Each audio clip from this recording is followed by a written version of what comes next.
Selamat pagi anggota jemaat, simpatisan, dan para pemirsa Hikmat Pagi GKI Karangsaru.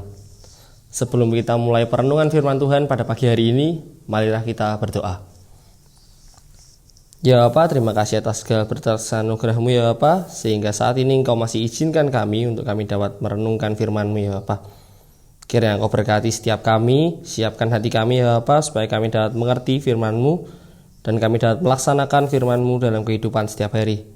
Terima kasih ya Bapa, hanya di dalam nama Yesus Kristus kami berdoa, amin. Tema perenungan firman Tuhan pada hari ini adalah roh yang memulihkan.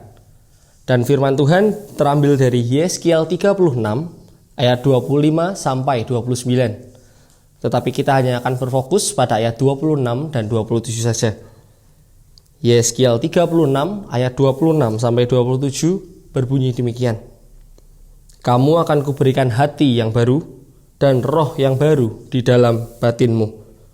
Dan aku akan menjauhkan dari tubuhmu hati yang keras dan kuberikan kepadamu hati yang taat. Rohku akan kuberikan diam di dalam batinmu dan aku akan membuat kamu hidup menurut segala ketetapanku dan tetap berpegang pada peraturan-peraturanku dan melakukannya. Demikianlah sabda Tuhan. Selamat pagi Bapak Ibu Saudara yang dikasihi Tuhan. Jonathan Edwards merupakan teolog dan pendeta yang berjasa besar dalam kebangunan rohani di Amerika Serikat pada pertengahan abad ke-18. Jonathan lahir di East Windsor, Connecticut pada tanggal 5 Oktober 1703. Ia lahir dari pasangan Timothy Edwards dan Esther Stoddard.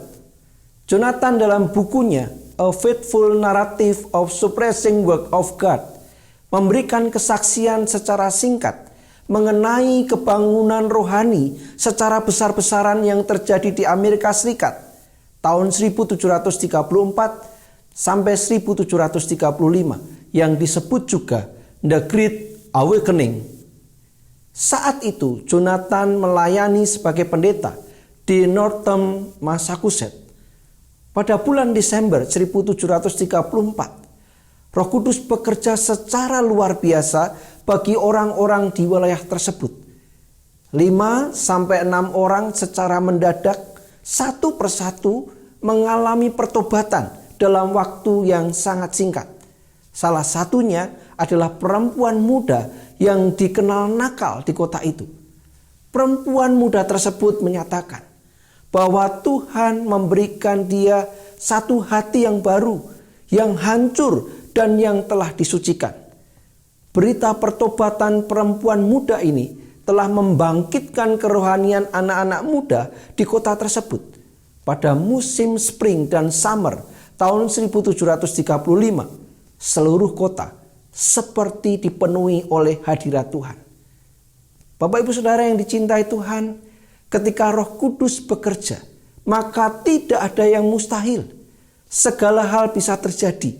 Itulah yang dikumandangkan Nabi Yeskiel kepada orang-orang Israel. Bahwa Tuhan akan memperbarui dan memulihkan Israel.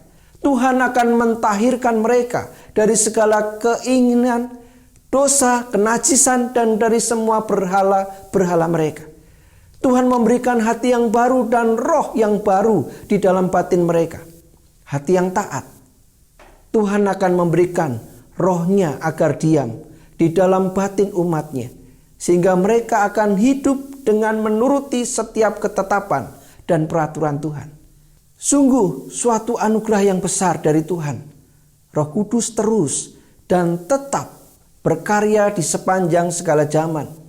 Murid-murid Kristus hari ini dipanggil untuk mengalami pembaruan dan pemulihan di dalam karya Roh Kudus. Oleh karena itu, tidak ada alasan untuk menolak tuntunan serta pimpinan Roh Kudus dalam kehidupan sekarang dan selamanya. Roh Kudus menyucikan dan memulihkan. Amin. Mari kita berdoa. Bapa yang baik, kami datang di hadapan Tuhan. Ampunilah seringkali kami gagal untuk mengasihi-Mu. Ampunilah seringkali kami berkeras hati, menutup diri akan sentuhan Roh Kudus. Kami membiarkan hidup kami di dalam dosa, kami membiarkan hidup kami dalam keinginan daging. Ampunilah kami Tuhan atas semuanya itu. Kami merindukan hari ini Engkau memperbarui dan memurnikan kami. Engkau memberikan kami roh, Engkau memberikan kami hati yang baru, supaya kami boleh menapaki hari ini dan kehidupan di masa datang dengan hidup seperti yang Engkau ingini. Hidup taat setia di dalam ketetapan dan peraturan-peraturan Tuhan. Berkati kami hari ini Tuhan. Berkati hidup kami dan kami percaya kasih, damai sejahtera, terlebih Roh Kudus yang akan menyertai kami selamanya. Di dalam nama Yesus kami berdoa. Amin. Bapak Ibu Saudara yang dicintai Tuhan, selamat berkarya dan selamat menikmati kasih Tuhan hari ini. Pesan hari ini adalah hati orang siapa yang tahu. Hati manusia memiliki kedalaman yang tak terselami. Hati manusia bisa sangat keras, tak mudah dinasihati. Tapi hatilah yang Tuhan ingini. Ketika Roh Kudus berkarya, hati yang begitu dalam bisa diselami. Hati yang sangat keras dapat dibuat lembut dan rendah hati. Mari buka hati kita untuk disentuhnya, diubahkan dan dibuat murni. Tuhan memberkati.